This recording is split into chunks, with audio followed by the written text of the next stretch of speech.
প্রস্তাব পাঠাইছিলেন, ও জিবরাইল আমার বন্ধুর কানে খবর দাও, আমার বন্ধু এই দেশের মাটিতে থাকতে পারবে না, আমার বন্ধু এই রক্ত মাখা জমিনের মধ্যে রাখবো না, আমার বন্ধুর দেহ আমার আরশের ডান পাশে দাফন করব।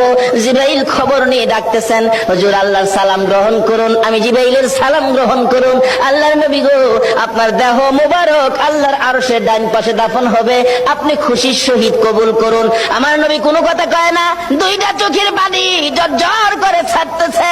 জিবরাইল বলেন, ইয়া রাসূলুল্লাহ, এত সুন্দর প্রস্তাব নিয়ে আসলাম, কোনো কথা কন না, খালি কাঁদেন কেন জানতে চায়। আমার নবী বলেন, জিবরাইল রে, তোমার জন্য খুশির খবর হতে পারে, আমি খুশি হতে পারলাম না, কেন পারলেন না?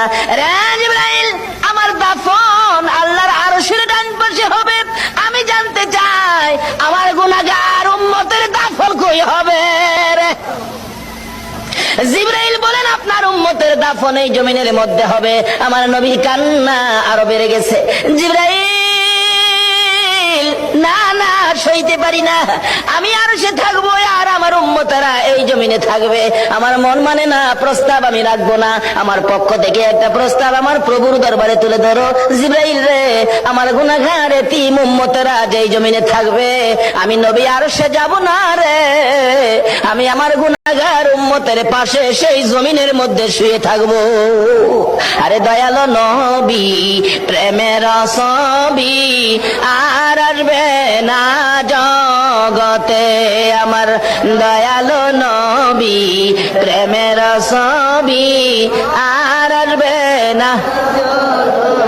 হাসর দিনে উম্মত বিনে, হাসর দিনে উম্মত বিনে যাবে না নবীজি বেহেশতে, দয়ালো নবী, প্রেমের ছবি আর আসবে না জগতে, আমার দয়ালো নবী, প্রেমের ছবি